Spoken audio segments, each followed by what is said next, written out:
السلام علیکم۔ ناول حجاب بائی آمنہ خان کی یہ قسط نمبر 7 ہے۔ سر آپ ہماری کلاس کیوں نہیں لے رہے؟ ہانیہ اس کے آفس میں کھڑی اس سے پوچھ رہی تھی۔ ویسے بھی وہ بہانے ڈھونڈا کرتی تھی کب موقع ملے اور کب وہ اس کے آفس کا دیدار کرے۔ آج تو موقع ہی بڑا تھا، آج تو ساری کلاس نے اصرار کیا تھا، سب کے اصرار پہ وہ آج آئی تھی۔ سب یہی چاہتے تھے وہ ہماری کلاس نہ چھوڑے، سب نے ہانیہ کو بھیجا تھا ان سے بات کرنے کے لیے۔ وہ بھی کچھ حد تک اس سے مانوس ہو چکا تھا، اکثر اس کی بات کا جواب ہنس کے دے دیا کرتا تھا، اور یہ بات اس کے لیے بہت تھی۔ اس کو زمین سے آسمان تک لے جانے کے لیے اس کا ہنس کے بات کرنا ہی بہت تھا۔ ہانیہ آپ کلاس کو کہہ دیں اس دفعہ میرا ان کے ساتھ کوئی سبجیکٹ نہیں ہے تو میں ان کی کلاس نہیں لے سکوں گا، یہ پاسبل نہیں ہے، اس نے سنجیدہ سے لہجے میں کہا، اور وہ وہاں پہ کھڑی اس کو سنتی جا رہی تھی۔ سر سب بہت زیادہ انسسٹ کر رہے ہیں کہ آپ ہماری کلاس نہ چھوڑیں۔ میں آپ کی کلاس میں آ کے خود سب سے بات کر لوں گا، میں خود بھی آپ کی کلاس نہیں چھوڑنا چاہتا، اگر پاسبل ہوا تو میں ضرور کلاس لوں گا۔ اس نے یہ کہتی ہوئی اپنا پی سی آن کیا اور اس کو دیکھنے لگا۔ اوکے سر، بہت شکریہ۔ یہ کہتی ہوئے وہ کلاس سے باہر چلی گئی اور وہ پی سی آف کر کے کرسی کے ساتھ ٹیک لگائے ایسے ہی کچھ وقت تک بیٹھا رہا، جیسے اسٹوڈنٹ سے زیادہ اس کو دکھ ہو۔ وہ ہمیشہ چھت پہ بیٹھ کر مغرب کی اذان سنا کرتی تھی۔ اس کو فجر اور مغرب کی اذان سے کچھ زیادہ ہی محبت تھی۔ وہ ہمیشہ یہ دونوں اذانیں بہت دل سے سنتی تھی۔ یہ دونوں وقت اس کو ایک عجیب سا سرور دیتے تھے۔ آج بھی وہ اتنے ہی دل کے ساتھ مغرب کی اذان سن رہی تھی اور ساتھ آسمان کو دیکھ رہی تھی، جہاں ایک خوبصورت چاند اس کے سر پہ آنے کو تھا۔ اس کو رات میں چاندنی کا منظر بہت پسند تھا، اور جب سے وجدان اس کے خیالوں پر طاری ہوا، اس کو یہ منظر، رات کا وقت اور چاند کی چاندنی اور بھی خوبصورت لگنے لگی۔ وہ چھت پہ بیٹھ کر ہمیشہ یہی سوچتی تھی، کیا وجدان بھی اس چاند کو دیکھتا ہوگا؟ وہ جب بھی ایسا سوچتی اس کو ایک عجیب سا سکون قلب ملتا۔ کچھ تو ہے جو ہم ساتھ دیکھتے ہیں، وہ یہ بولتے ہوئے ہلکا سا مسکرا دیتی۔ آج مہانور کی باتوں سے ایک دفعہ پھر اس کے سوچنے کا زاویہ بدلا۔ وہ جس کو بھول جانے کی دعا مانگ رہی ہے، وہ اس کا استاد ہے، ہاں اس کا روحانی باپ۔ وہ اس شخص کو کیسے سوچ سکتی ہے؟ مہانور نے کہا تھا کہ جو ہمارے خیالوں میں ہو، جس کے بغیر کچھ بھی نہ نظر آئے، جس کو ایک نظر دیکھنے کے لیے ہم دن رات انتظار کریں، تو اس کو محبت کہتے ہیں۔ محبت؟ مجھے؟ اس نے وہاں بیٹھے بیٹھے اپنے کانوں کو ہاتھ لگایا، آسمان کو دیکھ کر توبہ توبہ کہنے لگی۔ نہیں نہیں اللہ جی، مجھے محبت نہیں ہو سکتی، ایک نامحرم سے کبھی بھی نہیں ہو سکتی۔ وہ میرے ٹیچر ہیں، مجھے اچھے لگتے ہیں، شاید تبھی میرے خیالوں میں بھی آتے ہیں۔ وہ مجھے اچھے لگتے ہیں تبھی میں ان کو دیکھنے کے لیے۔ نہیں نہیں نہیں نہیں، مجھے نہیں ہو سکتی محبت، مجھے آپ سے محبت ہے اللہ جی، مجھے میرے آقا جان سے، میرے سرکار پاک سے محبت ہے۔ مجھے کیسے ہو سکتی ہے ایک ٹیچر سے محبت؟ کبھی نہیں، کبھی بھی نہیں۔ وہ آسمان کو دیکھ کے بولتی جا رہی تھی، اپنے منہ پر ہاتھ رکھے آنسو بہاتے ہوئے وہ اللہ سے معافی مانگ رہی تھی۔ اس نے سوچا بھی کیسے کہ اس کو بھی محبت ہو سکتی ہے۔ میں اپنے بابا جان کی عزت ہوں، میں محبت نہیں کر سکتی، کرتی ہوں گی باقی لڑکیاں محبت، مگر میں نہیں کر سکتی۔ بابا جان نے کتنے مان سے مجھے اجازت دی ہے، کتنے غرور سے انہوں نے رجب بھائی کا رشتہ ٹھکرایا ہے۔ میں ان کا غرور ہوں، میں ان کا غرور نہیں توڑ سکتی، میں محبت نہیں کر سکتی۔ اللہ جی مجھے نہ کروانا محبت، مجھے بھول جائیں سر، میں اپنے بابا جان کو کبھی دکھ نہیں دے سکتی۔ میں ہار بھی گئی اللہ جی، مگر میں اپنے بابا جان کو نہیں ہارنے دوں گی۔ میں اپنی خوشیاں ان کی عزت پہ قربان کر دوں گی۔ میں بھول جاؤں گی سر کو، بالکل بھول جاؤں گی، بس آپ میری مدد کریں۔ میں نہیں مانتی محبت کو، مجھ پر رحم کریں اللہ جی۔ وہ چھت پہ بیٹھی گھٹنوں پر سر رکھے سسکتے ہوئے آج پھر اس کو بھول جانے کی دعا مانگ رہی تھی، جس کو بھولنا اس کے بس میں نہیں تھا۔ آج پھر وہ اس محبت سے انکار کر رہی تھی جس کا اس نے کبھی اقرار ہی نہیں کیا تھا۔ اللہ جی آپ مجھ سے کبھی ناراض نہیں ہونا، میں یہ جان بوجھ کے نہیں کرتی، مجھے پتہ نہیں کیوں یاد آتے ہیں وہ، پتہ نہیں کیوں میں ان کو ایک نظر دیکھ کے اپنے آپ کو بھول جاتی ہوں، پتہ نہیں میں پھر کچھ کیوں نہیں سوچتی، میں یہ سب جان بوجھ کے نہیں کرتی، مجھ سے خود ہو جاتا ہے اللہ جی۔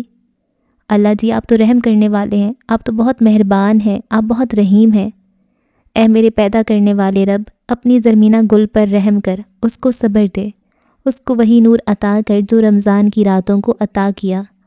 مجھے معاف کر میرے مالک، دونوں جہانوں کے رب، مجھ پہ رحم کر۔ وہ اللہ پاک سے ایسے مانگ رہی تھی جیسے وہ ان کو یاد کروا رہی ہو، تو رحیم ہے، بے شک تو مجھ پہ رحم کرے گا، تو کریم ہے، ایسا کیسے ہو سکتا ہے تو مجھ پہ کرم نہ کرے، تو مہربان ہے، مجھ کو عطا کر۔ اس نے حضرت انس رضی اللہ عنہ کی وہ روایت پڑھی تھی جس میں انہوں نے فرمایا تھا کہ ایک بار نبی اکرم صلی اللہ علیہ وآلہ وسلم مسجد میں آئے۔ ایک شخص نماز پڑھ رہا تھا اور دعا مانگتے ہوئے وہ اپنی دعا میں کہہ رہا تھا، اے اللہ، تیرے سوا کوئی اور معبود برحق نہیں ہے، تو ہی احسان کرنے والا ہے، تو ہی آسمانوں اور زمین کا بنانے اور پیدا کرنے والا ہے۔ اے بڑائی والے اور کرم کرنے والے، میری دعا قبول فرما۔ نبی اکرم صلی اللہ علیہ وآلہ وسلم نے فرمایا، کیا تم جانتے ہو اس نے کس چیز سے دعا کی ہے؟ اس نے اللہ سے اس کے اسم اعظم کے ذریعے دعا کی ہے، اور جب بھی اس کے ذریعے دعا کی جائے گی اللہ اسے قبول کر لے گا، اور جب بھی اس کے ذریعے کوئی چیز مانگی جائے گی اسے عطا فرما دے گا۔ وہ بھی اللہ پاک سے آج ایسے ہی دعا مانگ رہی تھی۔ وہ ان کے آگے ہاتھ پھیلا رہی تھی، گڑ گڑا رہی تھی، یا اللہ مجھے بھول جائے Syed Wajdain Hussain Shah. Half T-shirt, night trouser پہنے، ہاتھ میں چائے کا کپ پکڑے وہ اپنی بالکنی میں کھڑا اس کو سوچ رہا تھا جس کو آج اس نے دیکھا تھا۔ اس نے اتنے عرصے بعد اس کو دیکھا تھا جس کو وہ دعاؤں میں مانگتا تھا۔ وہ آج بھی ویسی ہی تھی جیسی اس نے پہلی بار اس کو دیکھا تھا، ویسی ہی حجاب میں، پردے میں، با حیا۔ وہ اتنے عرصے بعد آج بھی اس کو اپنے سامنے ہرانے کی ہمت رکھتی تھی۔ وہ آج بھی اس کو سگریٹ کے نشے میں مدہوش کرنا جانتی تھی۔ اس کا حجاب میں ہونا آج بھی اس کے اندر ایک سکون، ایک اطمینان دیتا تھا۔ اس نے چائے کا ایک گھونٹ لیا، آنکھیں بند کی۔ اس کا حجاب میں چھپا چہرہ اس کے سامنے آیا، اس کی آنکھوں کی الجھن اس کے سامنے گھومی۔ اس نے آج اس کی آنکھوں میں بے چینی دیکھی تھی۔ وہ کیوں بے چین تھی؟ کیا ہوا ہے ایسا؟ وہ تو ہمیشہ سے شرارتیں کرتی تھی، ہمیشہ سے آنکھوں میں ایک چمک لیے پھرتی تھی، پھر ایک دم سے کیسے بدل گئی؟ کیوں وہ سب سے الگ کھڑی تھی آج؟ اس نے آنکھیں کھولیں اور ادھر ادھر ٹہلنے لگا۔ اب اس کی سوچوں کے علاوہ بھی ایک چیز اس کے ساتھ تھی۔ اس نے چائے کا آدھا کپ وہیں چھوڑا اور سگریٹ نکالا اور اس کا کش لینے لگا۔ یا اللہ، میری ملکہ کو جو بھی پریشانی ہے حل کر دے میرے مولا، بے شک تو ہر مشکل کو حل کرنے والا ہے۔ وہ پھر سے بالکنی میں آیا، چہرہ آسمان کی طرف کیا جہاں پہ خوبصورت چاند چمک رہا تھا، اور دعا مانگی۔ اس کی الجھی آنکھیں اس کو بے چین کر رہی تھیں اور وہ سگریٹ کے کش پہ کش لگائے جا رہا تھا۔ شاید وہ کلاس سے باہر کھڑی تھی تبھی پریشان تھی، تبھی الجھی ہوئی تھی۔ وہ وہیں کھڑے کھڑے خود کو تسلی دینے لگا۔ کچھ وقت وہاں پہ کھڑا ہونے کے بعد وہ الماری کے پاس آیا اور ڈائری لی اور پھر سے وہیں چلا گیا۔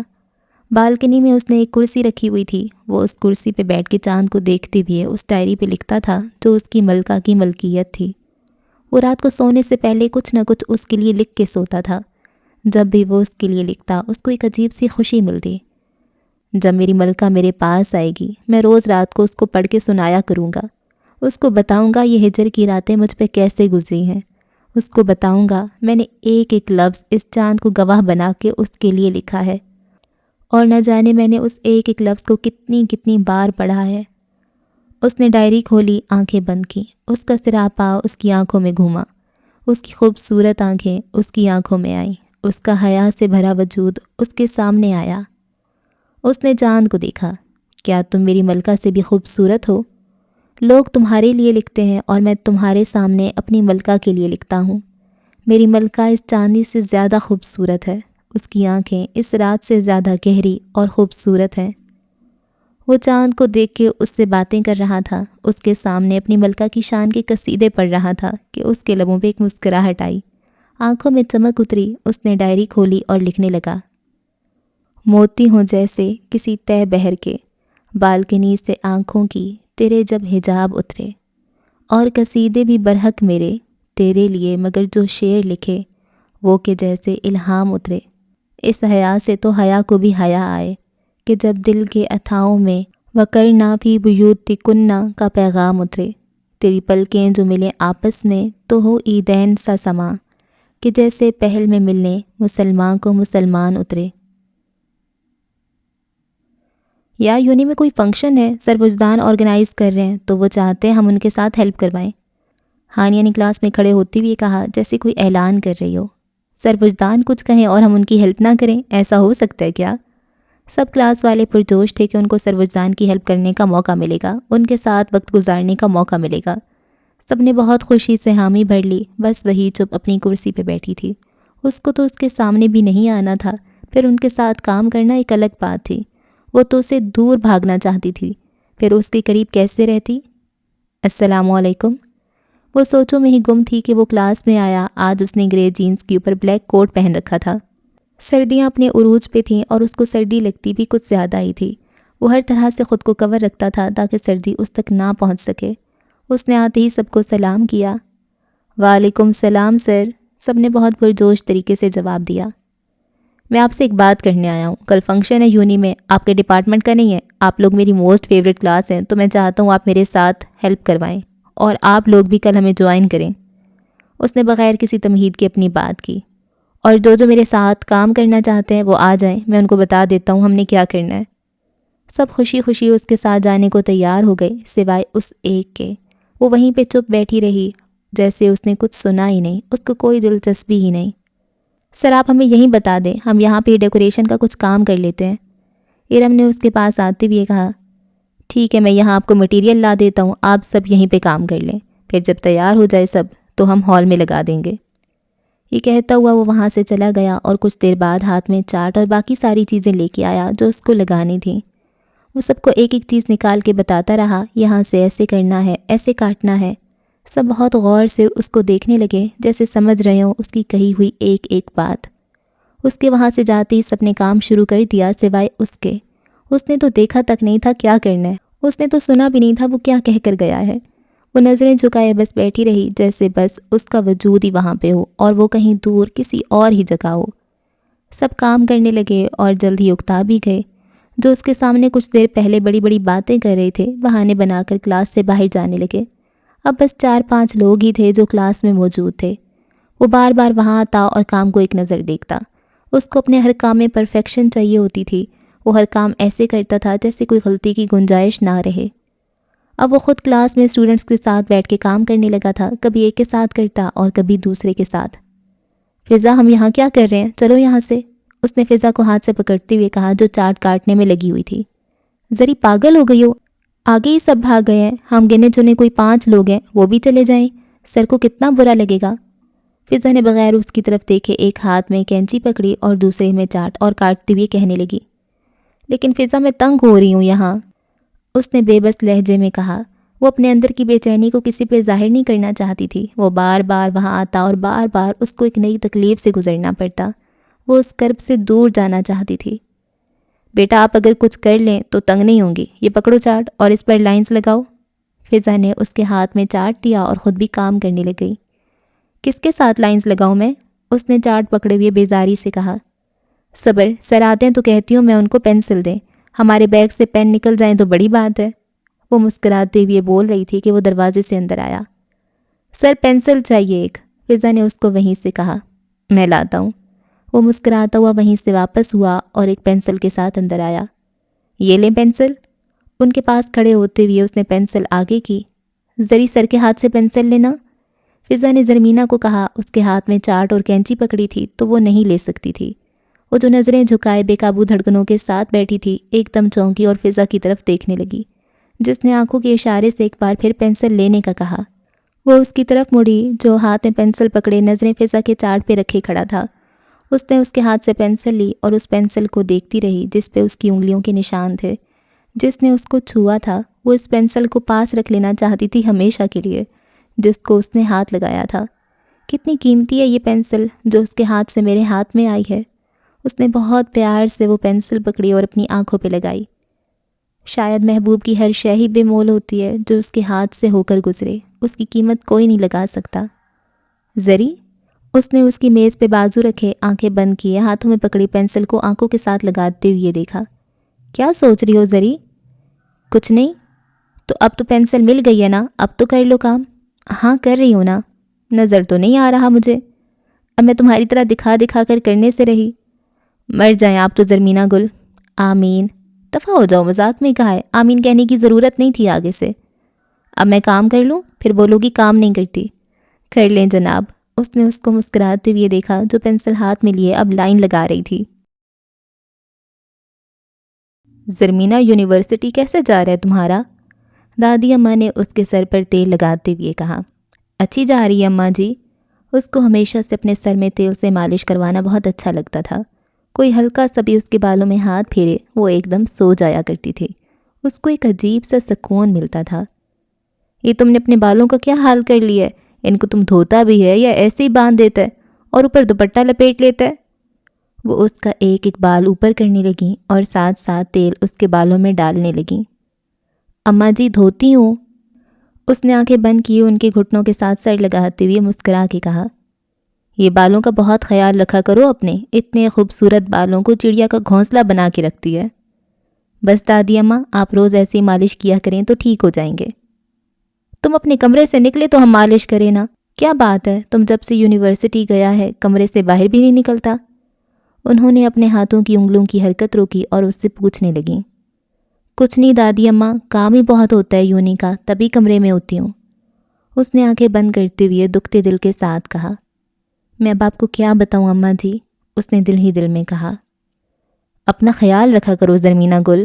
اماں قہوہ کی پیالی ہاتھ میں لیے ہوئے آئیں اور اس کے پاس کرسی پر بیٹھیں۔ رکھتی ہوں اماں، تبھی شکل کا یہ حال بنا رکھا ہے تم نے نا۔ اچھی بھلی تو ہے اماں، اس نے خفا ہوتے ہوئے ماں کو کہا اور قہوہ پینے لگی۔ اچھی بھلی ہوتی تو ہم نہ کہتے نا۔ آئندہ رکھوں گی اماں، آپ پریشان نہ ہوا کریں۔ اب اجازت دے تو میں کمرے میں چلی جاؤں، کچھ پڑھنا ہے۔ وہ ان کے سوالوں سے بچنا چاہتی تھی، ہاتھ میں کپ پکڑے وہ اپنے کمرے کی طرف چلی گئی اور کمرہ بند کر دیا۔ وہ تہجد کی نماز کے لیے اٹھی، اس کو ہمیشہ سے بہت ٹھنڈ لگتی تھی اور سردیوں میں تو وہ آگ کے پاس سے اٹھتی نہیں تھی۔ ہر نماز کے لیے وہ ٹھنڈے پانی سے وضو کرتی تھی۔ اس وقت اس کو ٹھنڈ کا احساس بھی نہیں ہوتا تھا کہ وہ ٹھنڈ میں ہے یا برف میں وضو بنا رہی ہے۔ ماسیرا کا موسم ہی کچھ ایسا ہوتا ہے، سردیوں میں شدید سردی ہوتی ہے، ہر طرف پہاڑی پہ سفیدی ہی سفیدی ہوتی ہے، جیسے کسی نے پہاڑوں پہ سفید روئی بالکل صاف ستھری لا کر رکھ دی ہو، جیسے نیلے آسمان پہ سفید بادلوں نے گھر کر لیا ہو۔ سردیوں میں مانسیرا میں ٹھنڈ ہی کچھ شدید پڑتی ہے، جیسے کوئی ٹھنڈے پانی سے ہاتھ لگائے گا تو لگانے سے پہلے ہی اس کے تصور سے کانپ جائے گا۔ اس کو لگتا تھا جب بھی وہ ٹھنڈے پانی سے وضو بنا کر تہجد پڑھتی ہے، اللہ پاک بہت خوش ہوتے ہیں، وہ اس کے اور قریب آتے ہیں، اس سے باتیں کرتے ہیں، اس پہ ہنستے ہیں۔ گرم پانی جب موجود ہے تو بھی یہ پاگل لڑکی ٹھنڈے پانی سے وضو کرتی ہے کہ میں خوش ہو جاؤں۔ وہ ہمیشہ اللہ جی سے دوستوں کی طرح بات کرتی تھی۔ اس کو بہت حیرت ہوتی تھی، یہ جو لوگ اللہ پاک کے عذاب کا ذکر کرتے ہیں وہ کیوں کرتے ہیں؟ میں تو کبھی نہیں اللہ جی کے عذاب کا ذکر کروں، وہ تو کسی کو کچھ نہیں کہتے، وہ تو ہم سے بہت محبت کرتے ہیں۔ میں کتنی خوش نصیب ہوں، اللہ پاک نے مجھے بھی چنا ہے، مجھے بھی بنایا ہے اور میرے اندر خود روح پھونکی ہے۔ اس سے بڑی بات اور کیا ہوگی؟ ہمارے اندر جو روح پھونکی ہوئی ہے وہ اس ذات نے خود پھونکی ہے۔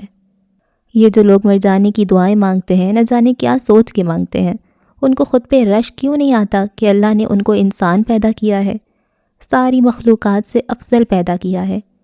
یہ جو لوگ خود کو کالا کہتے ہیں، خود کو بدصورت سمجھتے ہیں، اپنی ہر کمی پہ احساس کمتری کا شکار ہوتے ہیں، دوسروں کو ہمیشہ خود سے اچھا سمجھتے ہیں، وہ یہ بات کیوں نہیں سوچتے کہ اللہ نے ان میں کتنی اور چیزیں، کتنی قابلیت رکھی ہوئی ہوگی؟ اگر وہ کالے ہیں تو ان میں کتنی کشش ہوگی؟ نہ جانے لوگ خود کو کیوں نہیں دیکھتے، ہمیشہ دوسروں کو ہی کیوں دیکھتے ہیں؟ اللہ جی آپ کسی ایک کے تو نہیں ہیں نا، آپ تو سب کے ہیں۔ جتنی محبت آپ مجھ سے کرتے ہیں اتنی ہی محبت آپ ان لوگوں سے بھی تو کرتے ہیں جو ابھی سوئے ہوئے ہیں، تہجد کے لیے نہیں اٹھے۔ پھر کیسے ہو سکتا ہے آپ کسی میں کچھ ایک کمی چھوڑ دیں اور اس کو کسی اور چیز سے نہ نوازیں؟ ہر انسان میں آپ نے کچھ نہ کچھ تو ایسا رکھا ہوتا ہے جو اس کو دنیا سے الگ کرے۔ پھر ہم لوگ خود میں وہ چیز کیوں نہیں ڈھونڈتے؟ ہم دوسروں کو کیوں حسد بھری نظر سے دیکھتے ہیں؟ وہ ہمیشہ تہجد پڑھنے کے بعد اللہ جی سے باتیں کرتی تھی، ان کو ہر بات گن گن کے بتاتی تھی۔ آج بھی ہمیشہ کی طرح سر کو گھٹنوں پہ رکھ کے اللہ پاک سے باتیں کر رہی تھی، جیسے وہ اس کے سامنے بیٹھے ہوں، اس کو بہت غور سے سن رہے ہوں، اس کی باتوں پہ مسکرا رہے ہوں۔ اللہ جی ہم کتنے خوش نصیب ہیں نا، ہم کس نبی کی امت ہیں جو راتوں کو رو رو کے بس امتی امتی کرتا تھا۔ ہم یہ چیز کیوں نہیں دیکھتے اللہ جی؟ ہم کیوں نہیں سوچتے کہ ہماری زبان پہ کلمہ حق ہوتا ہے؟ ہم کیوں اپنی یہ خوش نصیبی نہیں دیکھتے؟ ہم یہی کیوں دیکھتے ہیں کہ کسی کے پاس اچھا گھر ہے تو ہمارے پاس کیوں نہیں ہے؟ کوئی بہت خوبصورت ہے تو ہم کیوں نہیں ہیں؟ کوئی اچھا بولتا ہے تو ہم کیوں نہیں بولتے؟ کوئی یہ کیوں نہیں کہتا اللہ جی کہ وہ بندہ اللہ سے بہت محبت کرتا ہے، کتنا بڑا عشق مصطفیٰ ہے؟ تو ہم کیوں نہیں ہیں؟ کوئی آپ کی اور آقا جانی کی محبت میں ایک دوسرے کا مقابلہ کیوں نہیں کرتا؟ یہ لوگ دولت اور شہرت میں ہی کیوں مقابلہ کرتے ہیں؟ یہ محبت میں بھی تو مقابلہ کرے نا، بولے نا یہ بہت بڑا عاشق رسول ہے، ہم اس سے بڑے عاشق بن کے بتائیں گے۔ یہ بدبخت ایسا کیوں نہیں کہتے؟ وہ جب بھی ایسا سوچتی اس کو ایک درد ہوتا، ایسا درد جس کا کوئی نام نہیں ہوتا، اور اس کی آنکھوں سے مسلسل آنسو رواں ہوتے۔ اس کو نبی پاک سے دیوانوں کی سی محبت تھی، جہاں بھی ان کا نام لیا جاتا وہ اپنے اشکوں سے اس محبت کا اظہار کرتی۔ اس کا ہمیشہ دل چاہتا سرکار کی وارفتگی میں اس پہ غلبہ طاری ہو جائے اور لوگ اس کو نبی کا دیوانہ کہہ کر پکاریں۔ ہر دل کی دوا درد عشق ہے، عشق کے بغیر کوئی مشکل حل نہیں ہوتی۔ اللہ جی، آقا جان سے تو آپ نے محبت کی ہے، ہم ادنا سے لوگ ان سے کیسے محبت کر سکتے ہیں؟ ہم تو ان سے محبت کا پیمانہ ناپ ہی نہیں سکتے۔ وہ تو آپ کے محبوب ہیں اللہ جی، ہم تو اس قابل بھی نہیں اپنی گنہگار زبان سے آپ کے محبوب کا نام بھی لے سکیں۔ اللہ جی، بس مجھے ان کی محبت میں سرشار کر دیں، مجھے ان کے علاوہ کوئی نظر نہ آئے۔ تیرے محبوب سے محبت ہوگی تو تب ہی تو خوش ہوگا نا میرے مالک، محبوب ملا تبھی تو ملے گا۔ وہ ہر نماز کے بعد رسول مآب صلی اللہ علیہ وآلہ وسلم کی محبت مانگتی تھی، ان کا دیدار مانگتی تھی، دنیا میں ہی جنت کی زیارت مانگتی تھی۔ کیا جانے کوئی عظمت و رفت رسول کی، اللہ جانتا ہے حقیقت رسول کی۔ آج وہ تھوڑا لیٹ ہو گیا، اس کا دل بس آج کے فنکشن میں ہی تھا۔ وہ کوئی کمی نہیں چاہتا تھا، وہ نہیں چاہتا تھا کہیں بھی کمی ہو اور اس پہ کوئی بات کرے۔ وہ لاکھ کوشش کے باوجود بھی جلدی نہیں پہنچ سک رہا تھا۔ اس نے ایک میسج لکھا، ان سب کو بھیج دیا جو اس کی ہیلپ کروا رہے تھے۔ اس کو پتہ تھا سب لوگ جلدی یونیورسٹی آ جاتے ہیں۔ اس نے گروپ میں سے ہی نمبر نکالے اور ایک میسج لکھ کر سب کو فارورڈ کر دیا، جس میں ایک نمبر زرمینہ گل کا بھی تھا۔ اس کا موبائل ہاتھ میں ہی پکڑا تھا، اس نے موبائل ہاتھ میں ہی پکڑا تھا۔ اس کا موبائل بجا، اس نے واٹس ایپ کھولا اور وہیں پہ ہی ساکت ہو گئی، جیسے وہ وہاں سے ہل نہیں سکے گی۔ اس کی نظر اس نام پہ ہی اٹک کر رہ گئی جس سے میسج آیا تھا۔ وہ کچھ وقت تک بس اسکرین پہ لکھے اس نام کو دیکھتی رہی، پھر اس کی نظر اس میسج پہ پڑی جو اس نے بھیجا تھا۔ میں لیٹ ہو جاؤں گا، آپ سٹیج کو فائنل کر لیں، سب کرسیاں بھی جگہ جگہ پہ صحیح کر کے رکھوا لیں۔ اس نے اس کا لکھا ہوا میسج وہیں کھڑے کوئی 8 بار پڑھا۔ وہ ابھی بغیر پلکیں جھپکائے ہاتھ میں موبائل اٹھائے وہاں کھڑی بس اس میسج کو دیکھتی رہی۔ سر کا میسج آیا ہے، وہ کہہ رہے ہیں وہ لیٹ ہو جائیں گے آنے میں۔ ہانیہ نے موبائل کو اپنے ساتھ رکھتے ہوئے سب کو سر کا میسج سنایا۔ اس کو بھی بالکل وہی میسج لکھا تھا جو اس کو لکھا گیا تھا۔ اس نے اپنی آنکھوں کی نمی کو چھپاتے ہوئے موبائل کو اپنے بیگ میں ڈال دیا۔ اس کو سمجھ نہیں آ رہی تھی وہ خوش ہو کہ اس کے محبوب نے اس کو میسج کیا ہے یا پھر دکھی ہو کہ اس نے وہی میسج باقی سب کو بھی کیا ہے۔ سر کا میسج تو مجھے بھی آیا ہوا ہے، فضا نے کلاس کے باہر پڑی کرسی پہ بیٹھ کے کہا اور اس کو میسج دکھانے لگی جس نے اپنا موبائل بیگ میں ڈال رکھا تھا۔ وہ کسی کو اس کا کیا ہوا میسج نہیں دکھانا چاہتی تھی، وہ اس کو سب سے چھپا کے اپنے دل میں رکھنا چاہتی تھی۔ وہ نہیں چاہتی تھی کوئی اس کا کیا ہوا میسج اس کے موبائل میں پڑھے۔ بے شک اس نے اس کے علاوہ بہت سارے لوگوں کو میسج کیا ہے، پھر بھی وہ اس کو سب سے چھپانا چاہتی تھی۔ مگر ہانیہ صاحبہ نے تو ایسے اعلان کیا جیسے سر نے بس اس کو میسج کیا ہو۔ فضا نے منہ بناتے ہوئے اس کو کہا جو اپنے بازو باندھے پاؤں کرسی پہ رکھے دیوار کے ساتھ سر سے ٹیک لگائے بیٹھی تھی۔ دفع کرو فضا، کہنے دو اس کو، اس نے دکھی سے دل کے ساتھ اس کو کہا اور آنکھیں بند کر لیں۔ کیا ہوا ہے زری، طبیعت تو ٹھیک ہے نا تمہاری؟ اس نے اس کی طرف دیکھتے ہوئے کہا جو بازو باندھے بیٹھی تھی۔ کچھ نہیں، مجھے بہت ٹھنڈ لگ رہی ہے فضا۔ السلام علیکم سر۔ فضا نے اپنے پاس کھڑے وجدان کو دیکھا اور ایک دم کھڑے ہو کے اس کو سلام کیا۔ وعلیکم السلام، اس نے مسکرا کے سلام کا جواب دیا اور ایک نظر اس کو دیکھا جو ہاتھ باندھے پاؤں کرسی پہ رکھے آنکھیں بند کیے بیٹھی تھی۔ فضا آپ لوگ اندر ہی آ جائیں، اس نے فضا کو کہنے کے بہانے اس کو کہا جس کو اس نے کہتے سن لیا تھا مجھے ٹھنڈ لگ رہی ہے۔ یہ کہہ کر وہ اپنے آفس میں آ گیا اور ہیٹر ہاتھ میں لیا ہوا دروازے سے باہر نکلا اور ہال میں چلا گیا۔ سر نے کہیں سن لیا تھا کہ تمہیں ٹھنڈ لگ رہی ہے؟ فضا نے اس کے ہاتھ میں ہیٹر دیکھتے ہوئے اس سے پوچھا جو حیرت سے اس کو جاتا ہوا دیکھ رہی تھی۔ میرے لیے وہ ہیٹر کیوں لے کے جائیں گے؟ اس نے نظریں جھکائے ہوئے سوچنے والے انداز میں اس کو کہا جو اب بہت کچھ سمجھ چکی تھی۔ اچھا چلو اب اندر چلتے ہیں، فنکشن شروع ہو گیا ہے۔ اس نے اس کا ہاتھ پکڑا اور ہال میں گئی۔ وہاں پہ ساری جگہ بھری ہوئی تھی، وہ دونوں ادھر ادھر دیکھنے لگیں۔ فضا یہاں تو جگہ ہی نہیں ہے، چلو جاتے ہیں واپس۔ اس نے جیسے ہی اس کو دروازے پہ کھڑے ہوتے ہوئے دیکھا، اپنی جگہ سے ایک دم اٹھا اور ان کو ادھر جانے کا اشارہ کیا جہاں ہیٹر رکھا تھا۔ وہ سب سے آخری سیٹ پہ گئیں اور وہاں بیٹھ گئیں، جو شاید اس نے ان دونوں کے لیے خالی چھوڑی ہوئی تھیں۔ زری، موبائل بج رہا ہے تمہارا، شاید کوئی میسج آیا ہے۔ امی نے کچن کے دروازے پہ کھڑے ہو کے اس کو آواز دی۔ اماں میں روٹی بنا لوں، دیکھتی ہوں۔ اس نے ہاتھ پہ پکڑی روٹی کو توے پہ ڈالتی ہوئے کہا اور دوبارہ سے آٹا اٹھانے لگی۔ دیکھ لو کہیں کوئی بھائی نہ ہو، شہاب کہہ رہا تھا آنے میں دیر ہو جائے گی، کہیں اسی نے میسج نہ کیا ہو۔ جی میری جانے جانا، دیکھتی ہوں نا، اس نے اونچا سا مسکراتی ہوئے کہا تاکہ باہر کھڑی اماں کو آواز جائے۔ ذری مسکے لگانا کوئی تم سے سیکھے۔ اماں مسکراتی ہوئی موبائل لے کے اندر آئیں اور اس کے سر پہ پیار سے مارا۔ لو جی یہ مسکے ہیں، یہ تو میری محبت ہے آپ کے لیے۔ اس نے مصنوعی سا خفا ہوتے ہوئے ماں کے ہاتھ سے موبائل لیا اور دیکھنے لگی۔ ان کے ننھیال میں لڑکیوں کو گھروں سے باہر جانے کی اجازت 20 سال پہلے بھی نہیں تھی، اور آج بھی لڑکیاں گھروں کے اندر ہی رہتی تھیں اور تعلیم کا تو کوئی رجحان ہی نہیں تھا۔ بیٹا جتنی مرضی پڑھے مگر بیٹی گھر کے اندر 4 دیواری میں رہے، اور جو لڑکیاں شادی کر کے ان کے گھر آتی ان کا منہ 4-5 سال تک کوئی خاندان والا نہیں دیکھتا تھا۔ وہ گھر سے نکلتے ہوئے باقاعدہ ٹوپی والا برقع لیا کرتی تھیں۔ اس کی بھی والدہ تب ہی نہیں پڑھ سکی تھیں، تب بھی جس کا موبائل بجتا تو بچوں کو لا کے دیتی، کوئی ضروری میسج نہ ہو۔ اس نے جیسے ہی موبائل کھولا واٹس ایپ پہ میسج تھا۔ میسج دیکھتے ہی اس کے پیروں کے نیچے سے زمین نکل گئی۔ اس کو لگا جیسے اس کا دل دھڑکنا بھول جائے گا۔ اس کی سانسیں رک گئیں، آنکھیں پلکیں جھپکنا بھول گئیں، ہاتھوں نے حرکت روک دی۔ پاؤں اب کبھی اگلا قدم نہیں اٹھا سکیں گے، زبان اب بول نہیں پائے گی۔ زری، روٹی جلا دی تم نے؟ اماں جلدی جلدی روٹی کو پلٹنے لگیں اور وہ بے جان سی چولہے کے سامنے کھڑی اس میسج کو دیکھتی رہی۔ بسم اللہ الرحمن الرحیم۔ ترجمہ: اپنے گھروں میں ٹک کر رہو اور سابق دور جاہلیت کی طرح سج دھج نہ دکھاتی پھرو۔ نماز قائم کرو، زکوٰۃ دو اور اللہ اور اس کے رسول صلی اللہ علیہ وآلہ وسلم کی اطاعت کرو۔ اللہ تو یہ چاہتا ہے کہ اہل بیت نبی صلی اللہ علیہ وآلہ وسلم سے گندگی کو دور کرے اور تمہیں پوری طرح پاک کر دے۔ وہ مسجد میں بیٹھا سورہ الاحزاب کی تلاوت کر رہا تھا۔ اہل بیت سے اس کو دنیا کی ہر چیز سے، ہر شخص سے زیادہ محبت تھی۔ اس کو لگتا تھا جو اس کے سینے میں دل دھڑک رہا ہے تو وہ اہل بیت کی محبت میں دھڑکتا ہے۔ اس کی ہر سانس علی کہتی ہے، حسن کہتی ہے، حسین کہتی ہے۔ اس نے آواز بلند سورہ الاحزاب کی تلاوت کی اور اس سورت پہ آ کے رک گیا، جیسے اب اس کو سوچنا ہو۔ وہ ہمیشہ اہل بیت کے ذکر پہ رک جایا کرتا تھا، اس پہ سوچا کرتا تھا۔ وہ نبی کریم صلی اللہ علیہ وآلہ وسلم کے بعد اگر کسی سے محبت کرتا تھا تو وہ اہل بیت تھے، جس سے اس کو محبت سے زیادہ عشق تھا۔ وہ ہمیشہ اہل بیت کی بات کرتا تھا۔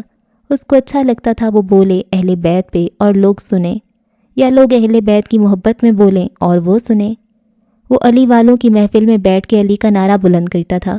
جہاں دیکھا کوئی علی رضی اللہ عنہ کی شان میں بول رہا ہے، قصیدہ پڑھ رہا ہے تو وہ جھوم جاتا اور مسلسل جھومتا رہتا۔ اس کا دل، اس کا دماغ، اس کی زبان بس علی علی کرتے۔ وہ اہل بیت کا عاشق تھا اور دنیا کو بتاتا بھی تھا۔ اس کی محبت کرنے کا انداز ہی کچھ ایسا تھا۔ وہ محبت کو دیکھنا جانتا تھا۔ وہ محفل میں بیٹھ کر نعرہ بلند کرنا جانتا تھا۔ وہ ہاتھ اٹھا کے داد دینا جانتا تھا۔ اس کو علی کے نام پہ جھومنا آتا تھا۔ وہ چاہتا تھا جتنی محبت وہ اہل بیت سے کرے اتنی ہی سب کریں۔ جیسے وہ محبت کا اظہار کرتا ہے ویسے سب کریں۔ جیسے وہ اہل بیت کے ذکر پہ جھوم جاتا ہے سب اس کے ساتھ جھومیں۔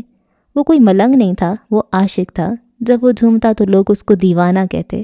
کچھ لوگ اس کی اس دیوانگی پہ رشک کرتے اور کچھ باتیں۔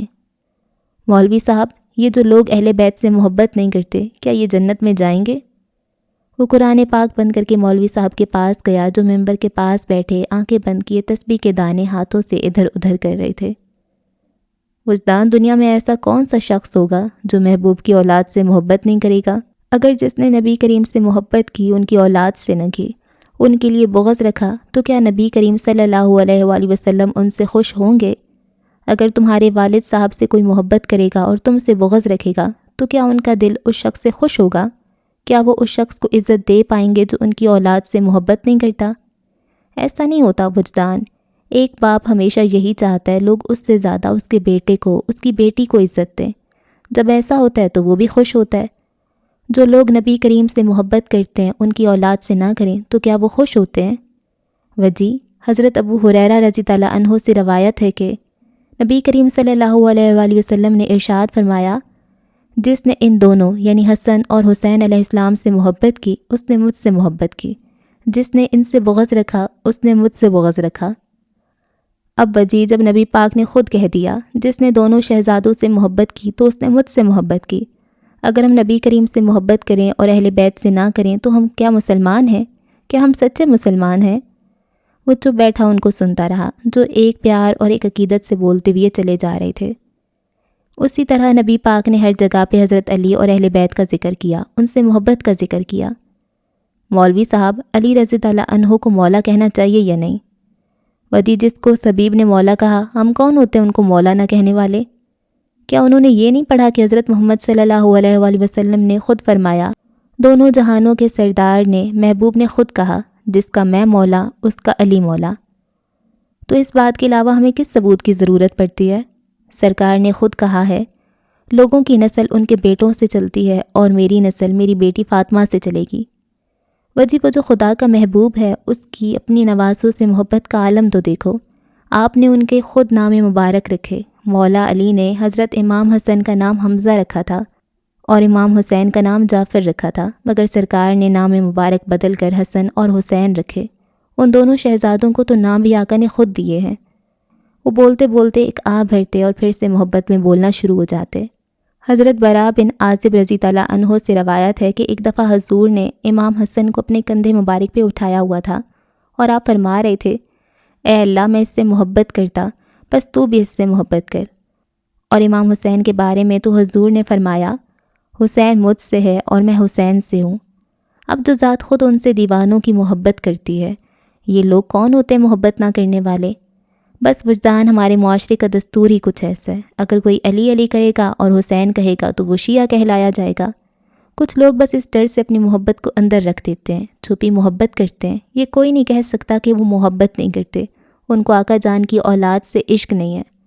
جس کو سرکار سے محبت ہے اس کو ان کی اولاد سے محبت ہے، ہوتی ہی ہے۔ وہ گھٹنوں پہ بازو رکھے بغیر پلکوں کو حرکت دیے بس سنتا جا رہا تھا۔ اب وجہ ہم میں سے ایک قبیلہ ایسا ہے جو کھلے عام محبت کا اظہار کرتا ہے، وہ خود کو شیعہ کہتا ہے۔ اب ان لوگوں میں بھی محبت کے بہت سارے طریقے ہیں، ہر کوئی امام سے اور مولا علی سے اپنی اپنی طرح محبت کرتا ہے۔ بس وجہ میں ایک بات کہوں گا جو مولا علی رضی اللہ عنہ نے خود فرمائی ہے، میرے بارے میں دو قسم کے شخص ہلاک ہو جائیں گے، غالی افراد کرنے والا اور بغض کرنے والا حجت باز۔ اب ایک اور جگہ آپ رضی اللہ عنہ کا دوسرا قول یہ ہے کہ ایک قوم میرے ساتھ محبت کرے گی حتیٰ کہ وہ میری محبت کی وجہ سے جہنم میں داخل ہوگی، اور ایک قوم میرے ساتھ بغض رکھے گی حتیٰ کہ وہ میرے بغض کی وجہ سے جہنم کی آگ میں داخل ہوگی۔ وجہ قصہ مختصر یہ ہے کہ جس نے نبی کریم کی اولاد سے محبت نہ کی وہ مسلمان تو ہے مگر مومن نہیں۔ بس میں دعا گو ہوں خدا ہمیں آقا جان علیہ السلام، اہل بیت، خلفائے راشدین اور ان کے صحابہ سے بے لوث محبت کرنے کی توفیق عطا فرمائے۔ وہ اپنے کمرے میں بیٹھی اتنے گھنٹوں سے وہ میسج دیکھتی رہی جو اس کی اسکرین پہ چمک رہا تھا۔ اس کو لگا وہ کوئی خواب دیکھ رہی ہے۔ السلام علیکم، تھینک یو سو مچ۔ یہ 2 مصروں پہ میسج اس کی دنیا ہلانے کو کافی تھا۔ وہ بار بار اس میسج کو دیکھتی اور پھر اس نام کو۔ اس نے اس کا نام سرجی کے نام سے اپنے موبائل میں سیو کیا ہوا تھا۔ وہ بار بار اس میسج کو دیکھ رہی تھی، بار بار اس کا جواب لکھ کر ڈیلیٹ کر دیتی، مگر دل پہ کب کس کا اختیار ہوتا ہے۔ اس نے اب کی بار میسج لکھا، انگوٹھے نے خود بخود حرکت کی اور سینڈ کا بٹن دب گیا۔ زری؟ جی جان جی۔ سلطان کے بلانے پہ وہ بوکھلائی ہوئی باہر گئی اور موبائل کو وہیں چھوڑ دیا۔ اس کو اندازہ بھی نہیں تھا اس نے میسج ریموو کرنے کی بجائے سینڈ کر دیا ہے۔ یار مجھے روٹی بنا دو۔ بھائی نے اس کے باہر آتے ہی اس کو روٹی کا کہا جس کے اوپر سے پسینے گر رہے تھے۔ اس نے اپنی گھبراہٹ چھپانے کی ہر ممکن کوشش کی اور بار بار اپنے سر کے دوپٹے کو ٹھیک کرنے لگی۔ کیا ہوا تمہیں زری؟ سلطان نے اس کے چہرے کو بہت غور سے دیکھتے ہوئے کہا۔ کچھ نہیں، مجھے کیا ہونا ہے؟ وہ کہتی ہوئے تیز تیز کچن میں جانے لگی کہ اس نے اس کا ہاتھ پکڑ لیا اور وہ ایک دم رک گئی۔ سنو، اماں کو نہ بتانا تو میرے لیے تازی روٹی بنا رہی ہو، میرے حصے کی دوپہر کی روٹی بنی ہوئی پڑی ہے۔ اس نے اس کو پاس کیا اور کان میں سرگوشی سے کہنے لگا، ان کے گھر کا اصول تھا اگر ایک بار روٹی بن گئی کسی کے لیے تو وہ اسی کے حصے کی ہوگی، جس کو نہیں کھانا ہوتا کھانا وہ پہلے ہی بتا دیتا، میرے لیے روٹی نہیں بنانی، اگر کوئی دوپہر میں اپنے حصے کی روٹی نہیں کھائے گا تو اس کو رات میں دن والی روٹی ہی ملے گی۔ رزق کی بے حرمتی کرنا وہ رزق کی توہین سمجھتے تھے۔ آج تک ان کو نہیں یاد تھا کہ ان کی ماں نے کبھی بچا ہوا سالن پھینکا ہو۔ وہ پورے ہفتے کا بچا ہوا تھوڑا تھوڑا سالن ایک دن اکٹھا کر کے کھاتے تھے۔ اس دن ان کے گھر اور کچھ بھی نہیں بنتا تھا۔ میں اماں کو بتاتی ہوں، آپ ہمیشہ یہی کرتے ہیں، آپ کی ٹھنڈی روٹی ہمیشہ مجھے کھانی پڑتی ہے، آپ اماں کو بول دیا کریں نا آپ نے جب نہیں کھانا ہوتا گھر تو۔ وہ اپنا کچھ وقت پہلے کا ڈر ایک دم بھول گئی اور دوبارہ نارمل ہو گئی۔ میری شہزادی نہیں ہو؟ اس نے معصومیت سے اس کو دیکھا جو اس کی ساری چالاکیاں سمجھتی تھی۔ نہ میں کوئی نہیں ہوں، بس میں نہیں بنا رہی روٹی۔ اچھا میری ماں چاکلیٹ لا کے دوں گا کل، اب تو بنا لو، اس نے ہاتھ جوڑتی ہوئے کہا۔ پکا چاکلیٹ دیں گے نا؟ اس نے اپنا ہاتھ اس کے سامنے کیا جیسے وعدہ لے رہی ہو اس کی بات کا۔ ایک سواتی کی زبان اس کے کیے ہوئے وعدے سے زیادہ قیمتی ہوتی ہے۔ جب زبان سے کہہ دیا کہ لا دوں گا تو مطلب لا کے دوں گا۔ اب جاؤ بھی، بھوک لگی ہے مجھے اتنی۔ وہ مسکرائی اور چہرے کا ڈمپل گہرا ہوا، جلدی جلدی کچن میں جانے لگی۔ اس کے موبائل کی ٹیون بجی، اس نے موبائل نکالا، آنکھوں میں حیرت ابھری، ہونٹوں پہ مسکراہٹ آئی اور دل نے بے اختیار الحمدللہ کہا۔ کیا ہوا ہے بجی، بڑا مسکرا رہے؟ وہ نماز کے بعد دوستوں کے پاس آیا تھا۔ وہ شام کو ایک چکر دوستوں کے پاس ہمیشہ لگایا کرتا تھا، مگر کچھ دنوں سے وہ خود میں ہی گم تھا۔ آج اتنے عرصے بعد وہ دوستوں کے پاس آیا تھا۔ کچھ نہیں، اس نے جیسے ہی دوست کی وہ بات سنی اس کے چہرے کا رنگ ایک دم بدل گیا۔ وہ نہیں چاہتا تھا اگر وہ ملکہ کے لیے مسکرائے تو کوئی اس کی مسکراہٹ کو دیکھے، اگر اس کی آنکھیں اس کے لیے چمکیں تو کوئی غیر مرد ان آنکھوں میں بھی دیکھے۔ وہ ایک دم اٹھا اور جانے لگا۔ کدھر جا رہے تو؟ دوست نے اس کا بازو پکڑا اور روکنے لگا، جو وہاں سے بھاگ جانا چاہتا تھا۔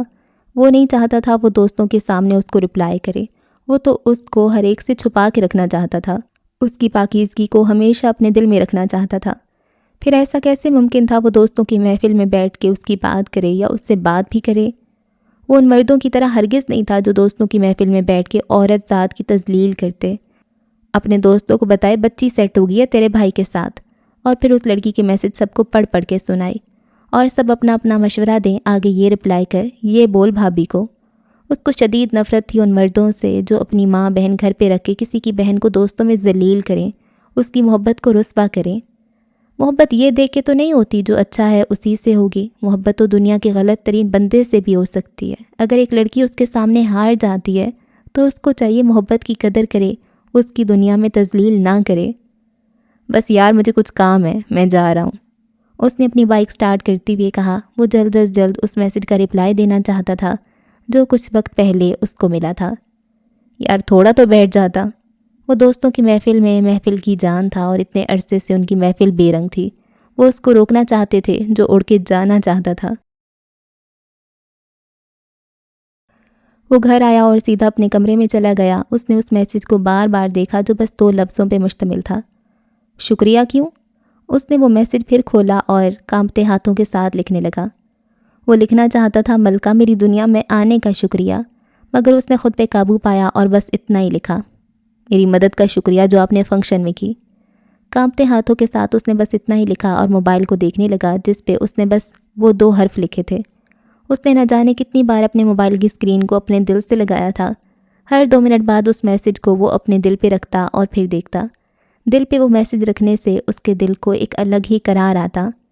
وہ بار بار موبائل کو دیکھتا کہ اب اس کا میسج آئے گا، مگر گھنٹوں گزر گئے، کوئی میسج نہ آیا۔ اس نے کھانا کھانے سے انکار کر دیا۔ یہ نہ ہو اس وقت اس کا جواب آ جائے، وہ نہ تو کھا سکے اور نہ ادھر سے اٹھ سکے۔ شاید انتظار کی گھڑیاں ان گھڑیوں سے زیادہ تکلیف دہ ہوتی ہیں جب ہم بولتے نہیں ہیں اور اگلے کی بات کا انتظار نہیں کرتے۔ یہ اس چپ سے زیادہ درد دیتی ہے جب ہم چپ توڑ کے اگلے بندے کے بھی بولنے کا انتظار کرتے ہیں۔ اس نے اس انتظار میں کمرے سے بالکنی اور بالکنی سے کمرے تک کے 100 کے حساب سے چکر لگائے۔ اس کو لگ رہا تھا جیسے اب پیروں میں چھالے پڑ گئے ہیں، اب وہ ایک قدم بھی آگے نہیں چل سکے گا۔ وہ کسی ہارے ہوئے سپاہی کی طرح وہیں زمین پہ بیٹھ گیا۔ آنکھوں سے اشک رواں ہونے لگے، ہونٹ کانپنے لگے کہ موبائل بجا۔ اس نے جلدی جلدی موبائل اٹھایا اور میسج دیکھا۔ آنسو سے بھری آنکھوں کے ساتھ میسج نظر نہیں آ رہا تھا۔ اس نے آنسو صاف کیے، پھر سے موبائل دیکھا اور مسکرانے لگا۔ یا اللہ، ایک وقت تھا جب لڑکیاں مجھ سے بات کرنے کے بہانے ڈھونڈتی تھیں، اور آج ایک وقت ہے جو میں اس کے ایک رپلائی کے لیے تڑپ رہا ہوں۔ اس نے اس کے بھیجے جانے والے ایموجی کو اتنی دفعہ دیکھا اور مسکراتا رہا۔ اس کی بات کے جواب میں اس نے بس ایک اسمائلی بھیجی تھی۔ ملکہ، تم ان لڑکیوں جیسی نہیں ہو جو مجھ سے بات کرنے کا بہانہ ڈھونڈتی ہیں۔ تم الگ ہو ملکہ، پوری دنیا سے۔ تم ان لڑکیوں جیسی ہو ہی نہیں سکتی۔ ملکہ، میں انتظار کروں گا اس دن کا جب تم میرے مقدر میں لکھی جاؤ گے۔ اس نے آنسو صاف کیے اور واش روم میں وضو بنانے گیا۔ اس کو اس کے جواب کے بدلے میں خدا کے حضور شکرانے کے نفل ادا کرنے تھے۔ اللہ جی، میں ایسا نہیں کر سکتی، میں ایسا نہیں کر سکتی۔ وہ ڈائری لکھتے ہوئے اللہ جی سے باتیں کر رہی تھی۔ ایسا کوئی دن نہیں ہوتا تھا جب وہ ان سے باتیں نہ کرے، ان کو سب کچھ سچ سچ نہ بتائے۔ وہ ان کو ہر بات بتاتی تھی جو اس نے کی تھی، چاہے وہ غلط ہوتی یا صحیح۔ اللہ جی کو اس کی زبانی ضرور پتہ ہوتی تھی۔ اللہ جی، میں ان کی زندگی میں ان لڑکیوں کی لسٹ میں کبھی بھی نہیں آنا چاہتی جو ان سے بات کرنے کے بہانے ڈھونڈتی ہیں۔ اللہ جی، میرا بہت دل کرتا ہے میں ان کو جواب دوں، مگر میں آپ کو خفا نہیں کر سکتی، میں ان سے بات نہیں کر سکتی۔ وہ سامنے پڑی ڈائری کے صفحے اپنی آنکھوں سے نکلنے والے پانی سے بھگو رہی تھی اور لکھے جا رہی تھی۔ اللہ جی، میرا بہت دل کرتا ہے میں ان سے بات کروں۔ اس نے ایک بار پھر کہا۔ اب کی بار چپ بہنے والے آنسوؤں نے ہچکیوں کی صورت اختیار کر لی تھی۔ اس نے پین کو ہاتھوں سے چھوڑا اور ڈائری پہ سر رکھے ہچکیاں لے لے کے رونے لگی۔ خوبصورت سلکی بال اس کے منہ پہ آنے لگے۔ اس نے منہ پہ ہاتھ رکھا اور اپنا منہ اس طرف کیا جہاں کھڑکی تھی، جدھر سے چاند نظر آ رہا تھا۔ وہ اس کھڑکی کو دیکھنے لگی، اس چاند کو دیکھنے لگی جس کو وہ وجدان سمجھتی تھی۔ اس کو لگ رہا تھا اس کی لینے والی سانسیں اس کو درد دے رہی ہیں۔ اس کو اپنی سانسوں سے بھی تکلیف ہونے لگی۔ وہ اٹھی، کھڑکی کھولی، پردے پیچھے کیے اور وہاں کھڑی ہو گئی۔ ٹھنڈی ہوا کے ساتھ بارش بھی اندر آنے لگی، اس کے منہ پہ لگنے لگی اور وہ آنکھیں بند کیے ادھر ہی کھڑی رہی، جیسے وہ بارش کے قطرے اپنے اندر سمو رہی ہو۔ سر وجدان نے کہا ہے جن جن لوگوں نے ان کی ہیلپ کی ہے آج وہ چائے پہ ان کو لے جائیں گے، تو سب نے چھٹی کے بعد یہیں رکنا ہے۔ ہمیشہ کی طرح وہ کلاس میں کھڑے ہو کے بتانے لگی۔ اتنے تو لوگ نہیں تھے ہانی، بس گنے چنے ہوئے ہم 5-6 لوگ تھے۔ میں، تم، ملائکہ، مہانور، فضا اور زرمینہ ہی تو تھے۔ ہم سب چلے جائیں گے نا سر کے ساتھ چائے پہ؟ ارم نے اس کی بات کو آگے بڑھایا اور سب کے نام گن گن کے بتانے لگی جنہوں نے سر کی ہیلپ کی تھی۔ سب چلے تو جائیں گے اگر کچھ سو کالڈ پٹھانوں کو ایشو نہ ہو باہر چائے پہ جانے کے لیے تو۔ ہانیہ نے ایک ایک لفظ پہ زور دے کے زرمینہ کی طرف دیکھ کے کہا۔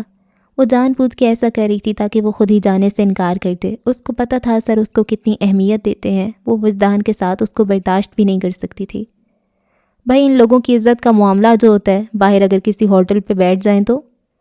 اس نے چپ بیٹھی زرمینہ کو اپنی طرف دیکھتے ہوئے کہا اور ہنسنے لگی جیسے اس کا مذاق اڑا رہی ہو۔ اس کے ساتھ ساتھ ارم بھی اس کے ساتھ ہنسنے لگی۔ وہ جو چپ بیٹھی تھی وہ ایک خانزادی تھی۔ اس کی رگوں میں ایک سواتی باپ کا خون تھا۔ ایسا کیسے ہو سکتا تھا کوئی اس کی تذلیل کرے تو وہ چپ رہے، مگر جہاں اس کی عزت پہ بات آئے وہ چپ ہو جاتی تھی۔ وہ سمجھتی تھی ایک لڑکی کی عزت سے زیادہ اس کے لیے کچھ بھی نہیں ہوتا۔ جب وہ اپنی عزت کے معاملے میں صفائی دیتی ہے تو اس کی عزت اور اچھالی جاتی ہے، اور جب سامنے کم نسل ہوں تو خاموشی اختیار کر لینی چاہیے، گم ہو جانا چاہیے، روپوش ہو جانا چاہیے۔ ہانیہ، آپ کو آخر مسئلہ کیا ہے؟ اس کی آنکھوں میں آنسو دیکھتے ہوئے سامنے بیٹھے ہوئے فضا ایک دم بولی۔ مجھے کسی سے کوئی مسئلہ نہیں ہے، میں بس حقیقت بیان کر رہی ہوں۔ یہ پارسا کیسے جائیں گی ہمارے ساتھ؟ اس نے ایک بار پھر سے اس کی طرف دیکھتے ہوئے کہا جو سر اٹھائے اور نظریں جھکائے بیٹھی تھی۔ فضا ٹھیک کہہ رہی ہے ہانیہ، آپ ہوتی کون ہے اس کے بارے میں بات کرنے والی؟ اب دور سے مہانور بولی تھی۔ بالکل، آپ نے ٹھیک کہا مہانور، ٹھیک ہے آپ کو بہت اختلاف ہے آپس میں، مگر یہ کون سا طریقہ ہے بات کرنے کا؟ ہانیہ، آپ اپنا بیہیویئر ٹھیک کریں۔ زرمینہ، آپ پلیز اداس مت ہوں۔ بالکل زرمینہ، آپ بالکل بھی اداس نہ ہو، ان جیسوں کو تو بیماری ہوتی ہے کسی کی عزت سے کھیلنا۔ آپ کا تو مقام ہمارے دل میں ہے زری۔ عزت والے ہی عزت کو سمجھتے ہیں، ان میں خود عزت نہیں ہے تو یہ آپ کی کیا کریں گی؟ ہر طرف سے اس کے حق میں آوازیں آ رہی تھیں جو خاموش بیٹھی سن رہی تھی۔ ہر کوئی اس کے حق میں بول رہا تھا، ہر کوئی اس کا حوصلہ بن رہا تھا، اس کی خاموشی کا جواب اپنے الفاظ میں دے رہا تھا، اس کی جانے والی تذلیل کا بدلہ لے رہا تھا۔ آج لڑکیاں ہی نہیں، لڑکے بھی اس کے حق میں بول رہے تھے، جو حجاب کیے کندھے پہ چادر ڈالے ان کو سن رہی تھی۔ وہ سب اس کا غرور بنے تھے، اس کی جھکی نظروں کو ان سب نے اوپر کیا۔ وہ اب بھی رو رہی تھی، مگر اب وہ خوشی کے آنسو رو رہی تھی۔ ان لوگوں کی کہی ہوئی ہر بات کو وہ اپنے اندر اتار رہی تھی، جن کو وہ جانتی بھی نہیں تھی۔ یہ کیسے لوگ تھے جو بغیر اس کو جانے اس کی آواز بن رہے تھے، اس کا غرور بن رہے تھے، اس کو عزت کہہ کر بلا رہے تھے۔ اس نے تو اللہ سے تھوڑی سی عزت مانگی تھی، مگر آج اس کو عزتوں کا سمندر مل رہا تھا۔ اس کو عزت دینے والے اس کے خون کے رشتہ دار نہیں تھے، وہ تو اس کو جانتے بھی نہیں تھے، ان کو پتہ بھی نہیں تھا جن کے لیے وہ بول رہے ہیں وہ کون ہے۔ اس کو لگا یہ جو اس کے حق میں بول رہے ہیں یہ اللہ کی طرف سے بھیجے جانے والے فرشتے ہیں جو اس کی لڑائی لڑنے آسمان سے آئے ہیں۔ وہاں بیٹھے اس کا دل چاہا وہ ہر لڑکی کو اپنے دل سے لگائے جس کو انہوں نے ایک بہن جیسی عزت دی، جو اس کے لیے بولیں۔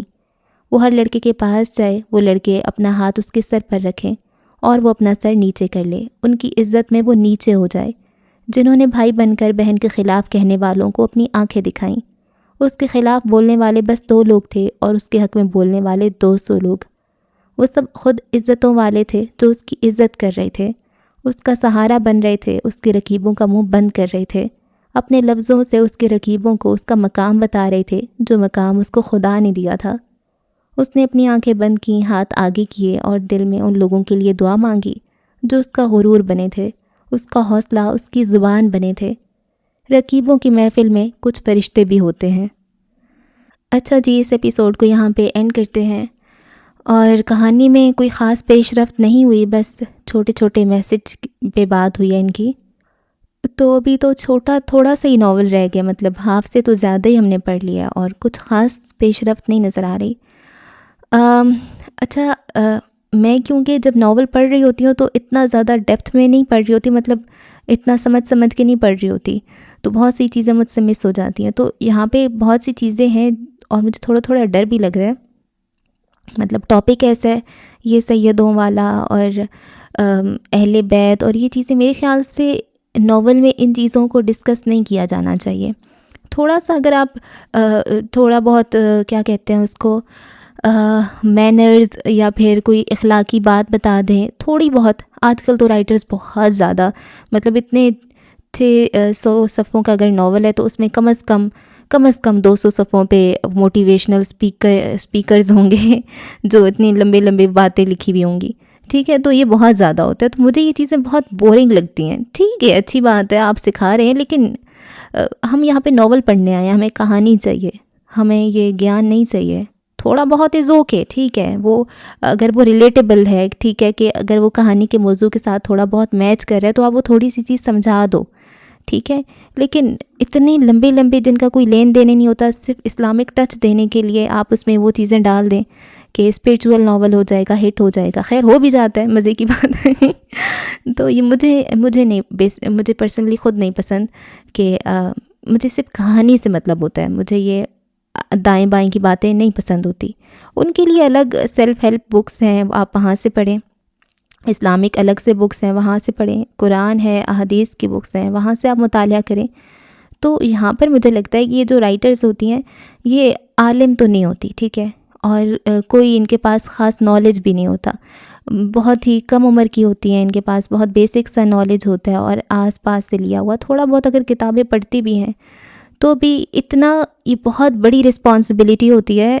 آپ ان ٹاپکس پہ اگر بات کرتے ہیں تو بہت سے لوگ ایگری کرتے ہیں، بہت سے لوگ نہیں کرتے ہیں، تو یہ ایک ایشو بنانے والی بات ہے۔ اور میں نے تو اب اس میں اتنا زیادہ ڈیپتھ میں نہیں پڑھا، مجھے نہیں پتہ یہ صحیح باتیں تھیں غلط باتیں تھیں، میں نے ان پہ ریسرچ بھی نہیں کی۔ میں نریٹر ہوں، جو لکھا ہوگا میں نے چپ کر کے پڑھ دینا، جو کہ میں نے پڑھ دیا۔ اب اللہ معاف کرے اگر اس میں کوئی شرکیہ بات ہوئی، کچھ بھی ہوئی تو کتنا بڑا گناہ ملے گا، لیکن اب مجھے نہیں پتہ اس میں ہے کہ نہیں ہے، تو اللہ معاف کرنے والا ہے۔ باقی ہر کسی کے اپنے پوائنٹ آف ویوز ہوتے ہیں، بس یہ ہے کہ مجھے پرسنلی نہیں پسند ناول میں اتنی زیادہ دوسری باتیں۔ اب بہت سے رائٹرز ہیں جو لکھتے ہیں، جیسے عمیرہ حمیدم بہت زیادہ اسپریچول لکھتی ہیں، عمیرہ احمد لکھتی ہیں، نمرہ احمد لکھتی ہیں، لیکن وہ ایک الگ ہوتی ہے، وہ جنرل بات ہوتی ہے۔ لیکن یہاں پہ یہ دوسری باتیں ہو رہی ہیں، سید باہر شادی کر سکتے ہیں نہیں کر سکتے ہیں، اور اس میں اور بھی بہت ساری باتیں تھیں جو کہ مجھے لگتا ہے کہ نہیں ہونی چاہیے تھی ناول میں۔ اینی ویز، آپ لوگوں کا کیا پوائنٹ آف ویو ہے وہ مجھے بتائیے گا۔ باقی کہانی کوئی خاص آگے بڑھ ہی نہیں رہی تو بندہ اس پہ کیا بات کرے۔ زرمینہ بہت ہی کوئی سینسٹیو بندی ہے، بہت زیادہ اوور سینسٹیو بندی ہے۔ ہانیہ بہت امیچیور ہے، مطلب سارے کریکٹر ہی بہت امیچیور ہیں، مجھے تو کہیں کوئی اسٹرانگ کریکٹر میچیورٹی والا نظر نہیں آ رہا اب تک۔ آگے آگے دیکھتے ہیں کیا ہوتا ہے. خیر جی. اللہ حافظ.